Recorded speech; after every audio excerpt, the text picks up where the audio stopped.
Vamos a ir ahora a hablar con Jorge Altamira, que es candidato a diputado por Política Obrera. Desde Cadena 9, Gustavo Tinetti. Jorge, buen día, bienvenido. ¿Qué tal, Gustavo? ¿Cómo estás? Buenos días. Bien, bueno, preparándonos para vivir hoy este día del psicólogo, este miércoles con esta temperatura y estos cambios climáticos que estamos haciendo mención. Eh, Bien, ¿hay alguna propuesta para eliminar la informalidad laboral desde Política Obrera en este contexto social que estamos Claro, no, viviendo? la informalidad laboral, sí, claro. Eh, es una tarea que tienen que tomar a su cargo los sindicatos. Ellos manejan los lugares de trabajo y nunca denuncian en concreto en esos lugares de trabajo la informalidad laboral. Quiero decir, tomemos el caso, vamos a tomar, tome el caso de esta empresa Mondelez. Mm. Hay unos 300 trabajadores que están en una situación completamente precaria. La empresa ahora quiere despedirlos, pero el sindicato de la alimentación conoce ese hecho. Todos los sindicatos lo conocen. Eh, entonces, ¿qué hacen? No hacen absolutamente nada. Están esperando que el gobierno resuelva la cuestión de la siguiente manera: eliminando aportes previsionales de las patronales. Es decir, el gobierno negocia un canje, pónganme formal a todo el mundo y yo les concedo el no pago de aportes previsionales, de manera que esos trabajadores que pasan a ser formales no representarían para la empresa una carga en materia previsional. De manera que si no son una carga en materia previsional, no aportan para el ANSES, el sistema jubilatorio, que está totalmente quebrado, se va a quebrar todavía más. Eso es un callejón sin salida. Tienen simplemente que tener solamente trabajadores formales, y de eso se tiene que hacer cargo, de que esto ocurra, se tiene que hacer cargo el cuerpo de delegados y la comisión interna que tiene cada sindicato en las empresas. ¿Y eso por qué ocurre, Jorge? ¿Por el costo laboral que es muy alto? No, Los porque tributos. ocurre qué cosa, que los sindicatos no hacen nada o que el costo laboral es el más bajo. Ayer, un lugar tan poco sospechable como TN publicó algo, como lo vi un minuto porque no tenía tiempo, pero publicó que somos el peor país en materia de inflación. Bueno, que éramos los peores de todo. Y uno de los índices de esa situación es que tenemos el salario más bajo de toda América Latina en dólares. En promedio $270 cada trabajador. Es brutal, porque ese $270 no lo cobra en el resto del mundo, lo cobran, no sé, algunos países de África. Entonces tenemos el salario más bajo. No voy a defender el salario bajo, pero si es tan bajo el salario, las empresas no pueden hablar de costo laboral. Ha habido una devaluación gigantesca del salario en dólares. La, la, la, No, simplemente el apetito de ganancia del empresariado, nada más. la pregunta es, Mire usted una cosa que es sí, interesante. Ayer se reunieron los, un grupo importante de empresarios de alto poder con el presidente y discutieron el acuerdo con el FMI. El FMI propone una devaluación mayor de la moneda oficial, de la cotización oficial. Si eso se produce, los salarios en dólares, es decir, el costo laboral para los que producen para el exterior, como ocurre con las grandes compañías, va a caer todavía más. No, es un canje muy perjudicial, porque termina por hundir el sistema previsional. El sistema previsional en este momento lo financia básicamente el contribuyente pagando impuestos.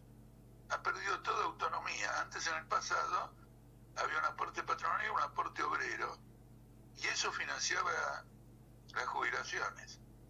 Se ha ido eliminando progresivamente todo lo que sea aportes patronales. El sistema previsional se encuentra en déficit y cubren el déficit con impuestos. por esa trampa, las jubilaciones aparecen como la principal causa del déficit del Tesoro. Pero si las jubilaciones nunca tuvieron nada que ver con el Tesoro, las jubilaciones se financian con el aporte patronal y el aporte obrero. Pero como han ido desfinanciando, usted y yo, nuestros vecinos, tenemos que pagar en impuestos las jubilaciones. Como eso es muy oneroso para cualquiera de nosotros, las jubilaciones están por el suelo. Van a ser creo que en los próximos meses van a llegar a 32.000 pesos. 32.000 pesos es el 20% de una canasta familiar. Para los jubilados, que tienen una canasta más cara debido a el componente de medicamentos, atención de salud, etcétera. Jorge, ¿esto cómo se puede revertir? ¿Con una reforma tributaria integral? ¿Puede ser un camino? Bueno, tiene que ser una reforma porque tiene que ser una reforma, si hablamos de una reforma tributaria, que gira en torno a lo siguiente: ¿quién tiene que pagar? ¿El trabajador o la parte patronal? En este momento el trabajador es el que financia el presupuesto. Mire lo que le voy a decir. El 53% del salario de un trabajador va al Estado. 53. ¿Quiere que le diga cómo? Empezamos por el 21% del IVA.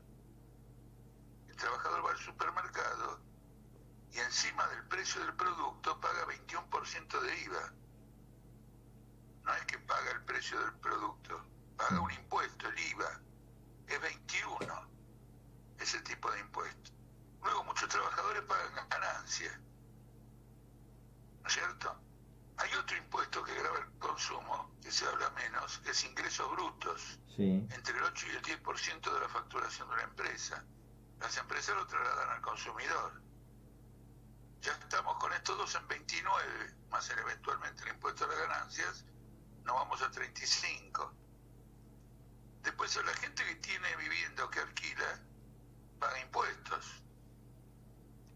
Si usted alquila, los impuestos los paga usted, no lo paga el dueño de... Ahora se cambió, por lo menos en la capital, y el ABL es compartido. Bueno, pero este es un cambio de último momento. Hasta ahora usted pagaba todos los impuestos, si era propietario, lógicamente, y vivía ahí, pagaba los impuestos. Pero si era inquilino, pagaba los impuestos que debería pagar el propietario, encima del alquiler.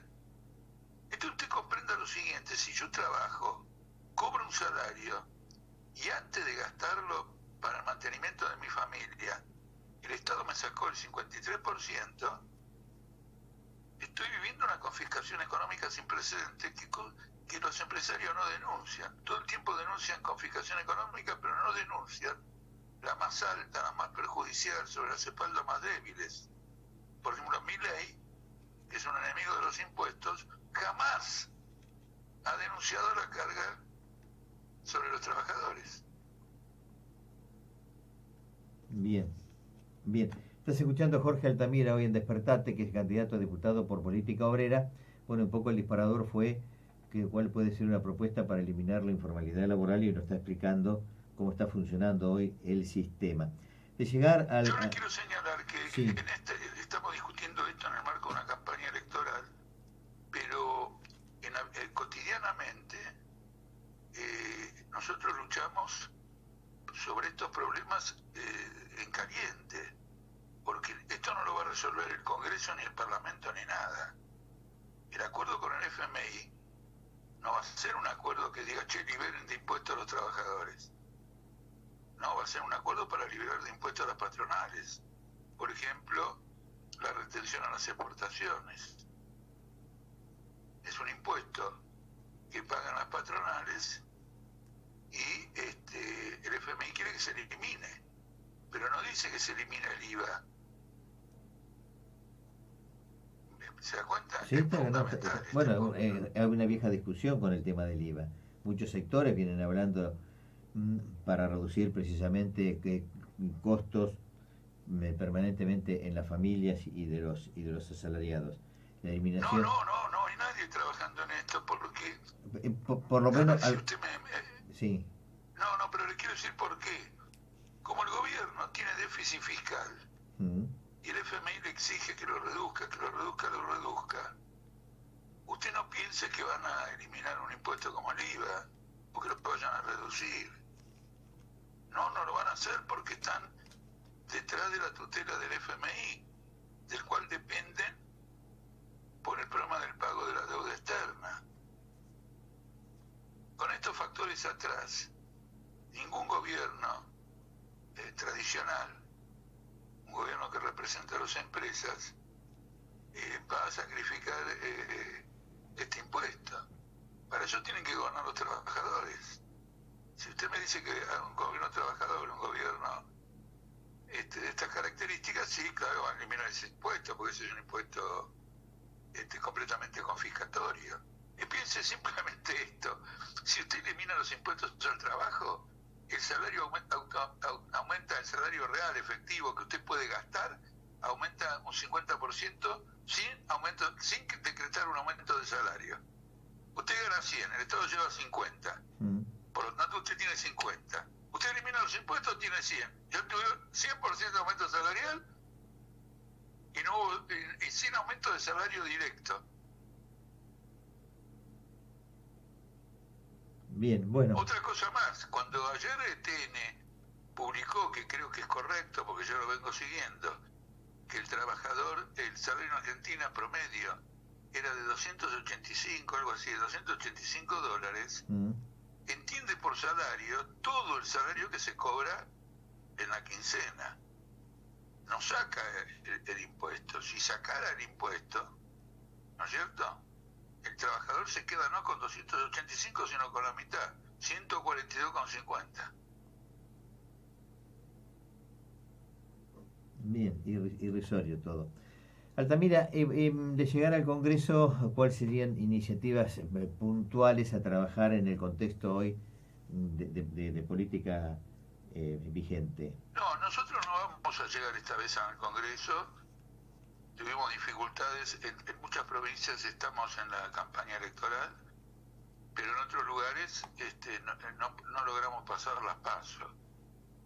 Por lo tanto, seguramente podremos ingresar en algunas legislaturas, por ejemplo Santiago del Estero, Salta, algunos consejos deliberantes.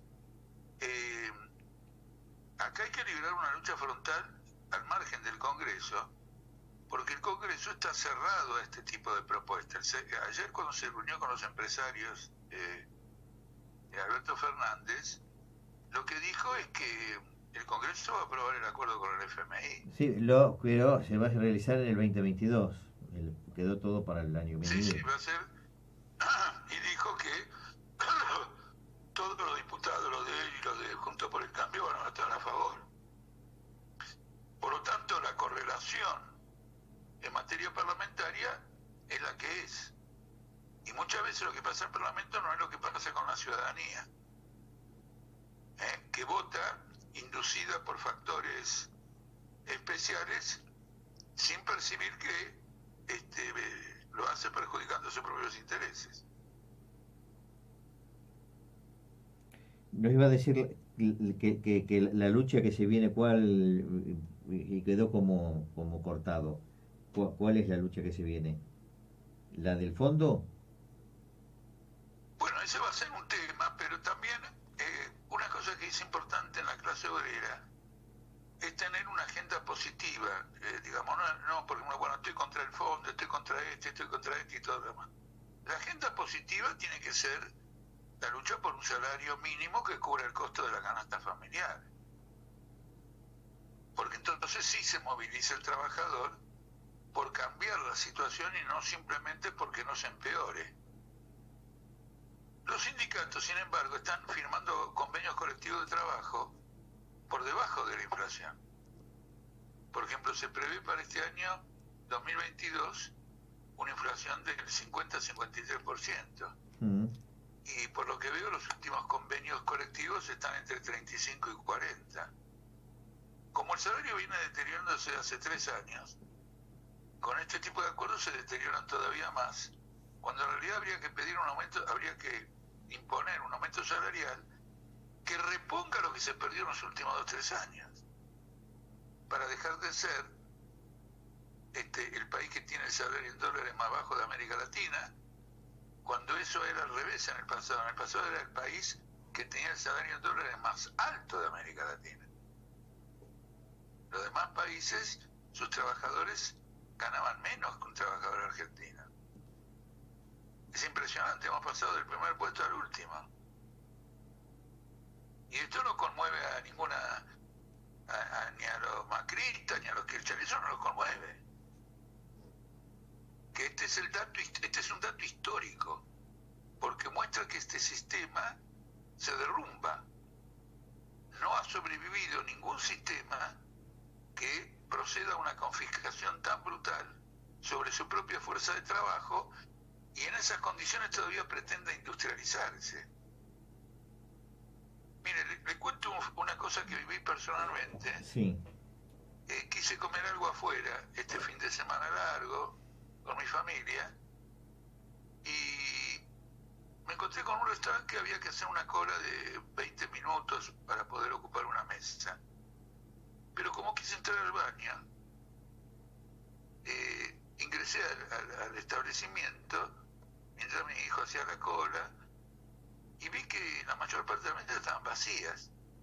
Me extrañó que estuviera la mitad del restaurante vacío y hubiera que hacer una cola. Entonces cuando vuelvo le pregunto a la chica que organiza la cola, que organiza la fila, ¿por qué no entramos si está medio el restaurante vacío? Y me dice, porque no hay personal. Luego observé en la prensa internacional que este problema lo tienen Estados Unidos y Gran Bretaña también. En Gran Bretaña en particular con los camioneros.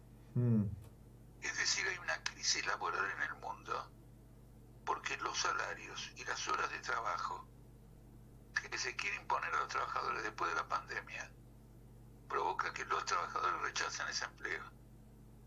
Como son trabajos, por ejemplo, en un restaurante, con mucho trato con personas, corren más riesgo con esta variante Delta o con lo que venga. Encima son 12 horas de trabajo y el salario no vale nada.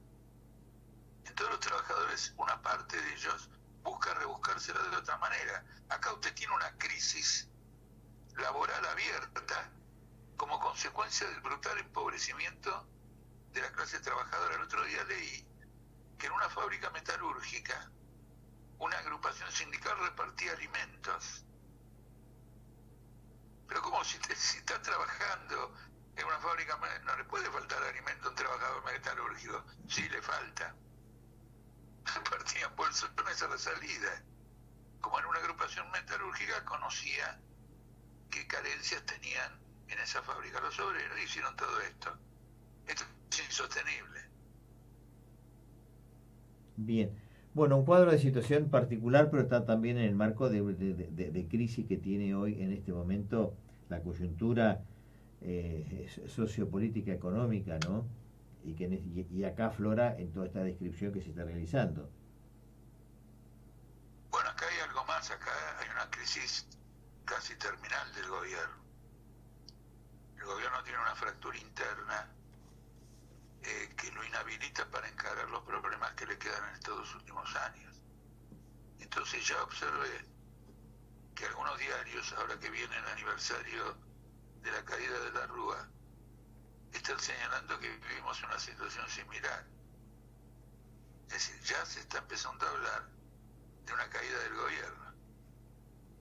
Y en parte eso se reflejó en una divergencia, en un choque que tuvieron María Eugenia Vidal de Macri con Máximo Kirchner, porque María Eugenia Vidal dijo que quería que si ganaban ellos las elecciones de noviembre, iban a querer la presidencia de diputados.